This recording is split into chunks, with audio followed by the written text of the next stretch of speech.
Menteri Perdagangan, Mendak, Lutfi menyebut pemerintah tak akan mengalah pada mafia minyak goreng. Lutfi mengklaim calon tersangka kasus mafia minyak goreng akan diumumkan pekan depan. Saya juga ingin mengklirkan kepada teman-teman media, kita pemerintah, tidak pernah mengalah apalagi kalah dengan mafia. Saya akan pastikan mereka ditangkap, dan calon tersangkanya akan diumumkan hari Senin 21 Maret, kata Lutfi kepada wartawan seusai rapat kerja dengan Komisi 6 DPR RI di Kompleks Parlemen, Senayan, Jakarta, Kamis, 17 Maret 2022. Menteri Perdagangan Muhammad Lutfi bicara soal dugaan mafia yang menyebabkan minyak goreng langka. Lutfi menjelaskan bahwa stok minyak dari hasil kebijakan DMO terkumpul sekitar 720 ton minyak.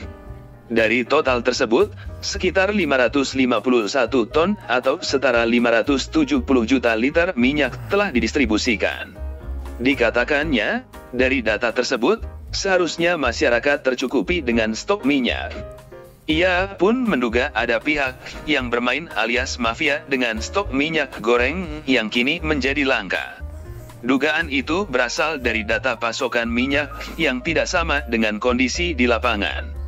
Lutfi pun mencontohkan wilayah Medan, Sumatera Utara yang memiliki stok melimpah, tapi tidak ditemui ketersediaan minyak di pasaran. Itu di Medan, mendapatkan 25 juta liter minyak. Rakyat Medan menurut data Badan Pusat Statistik, BPS, jumlahnya 2,5 juta orang. Jadi satu orang itu menurut hitungan, ada 10 liter. Saya pergi ke kota Medan, saya pergi ke pasar, saya pergi ke supermarket tidak ada minyak goreng, ucap Lutfi dalam rapat kerja bersama Komisi 6 DPR RI, Kamis, 17 Maret 2022, dikutip dari YouTube Komisi 6 DPR RI. Tak hanya di Medan, ada dua daerah lainnya dengan kondisi serupa, yakni Surabaya, Jawa Timur dan Jakarta. Jakarta mendapat pasokan minyak goreng sebesar 85 juta liter dengan penduduk 11 juta orang. Sementara pasokan minyak di Surabaya capai 91 juta liter minyak goreng. Spekulasi kita, deduksi kami adalah ini ada orang-orang yang mengambil kesempatan di dalam kesempitan.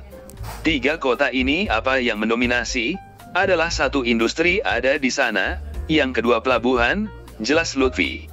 Kalau ini keluar dari pelabuhan rakyat, satu tongkang bisa 1000 ton atau 1 juta liter dikali Rp 7.000 Rp 8.000, ini uangnya Rp 89 miliar, sambungnya.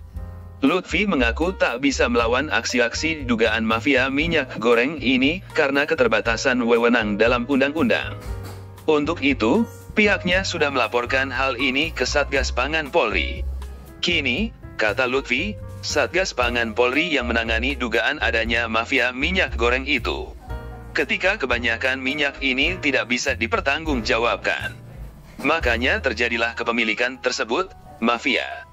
Ketika harga berbeda melawan pasar segitu tinggi, dengan permohonan maaf, Kementerian Perdagangan tidak bisa mengontrol. Karena ini sifat manusia yang rakus dan jahat, pungkasnya.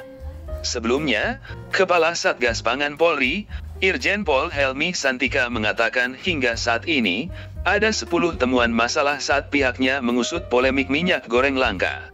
Dikatakannya, 10 masalah ini ditemukan dalam 4 tingkat, dari kalangan produsen hingga konsumen. Dari pengawasan yang sudah dilakukan sampai hari ini sudah ada 10 temuan yang ditangani oleh Satgas Pangan.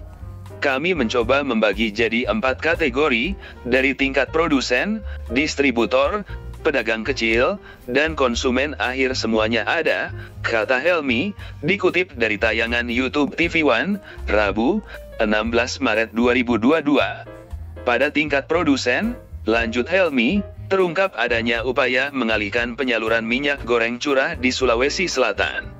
Seharusnya minyak goreng curah diperuntukkan rumah tangga, tapi dialihkan ke industri. Ini sedang ditangani teman-teman Polda Sulawesi Selatan, imbu dia. Kemudian, ada 2 temuan masalah di tingkat distribusi. Salah satunya, penemuan stok 1,1 juta liter minyak goreng di Sumatera Utara yang diduga ditimbun distributor. Namun, kata Helmi, temuan tersebut tidak memenuhi unsur tindakan penimbunan. Setelah dilakukan pendalaman terhadap stok yang kita temukan, mengacu pada pasal 107 UU Perdagangan dan Perpres 71 tahun 2015 secara objektif, kami tidak bisa mengatakan itu adalah timbun, karena unsur-unsurnya tidak terpenuhi, jelas Helmi. Lalu, pihaknya juga menemukan 4 temuan masalah di tingkat pedagang kecil. Helmi tak membeberkan secara rinci temuan tersebut, tetapi salah satunya adalah kasus pemalsuan minyak goreng di Jawa Tengah. Salah satunya di Jawa Tengah, ada yang mengoplos, memalsukan, dan lain sebagainya. Ada pedagang yang bukan pelaku usaha, tapi menyimpan minyak goreng dalam jumlah besar. Ini melanggar pasal 106 UU Perdagangan, tutur Helmi. Kemudian, sejumlah masalah juga ditemukan di kalangan konsumen akhir. Berdasarkan sederet temuan tersebut, pihaknya pun menyimpulkan dugaan pelanggaran yang membuat minyak goreng langka. Di antaranya, kemungkinan potensi adanya upaya penyelundupan minyak goreng ke luar negeri. Lalu, adanya kebijakan demo yang tidak dilakukan, yakni mengalihkan CPO untuk rumah tangga menjadi kerana industri. Distributor agen memainkan harga dengan alasan keterbatasan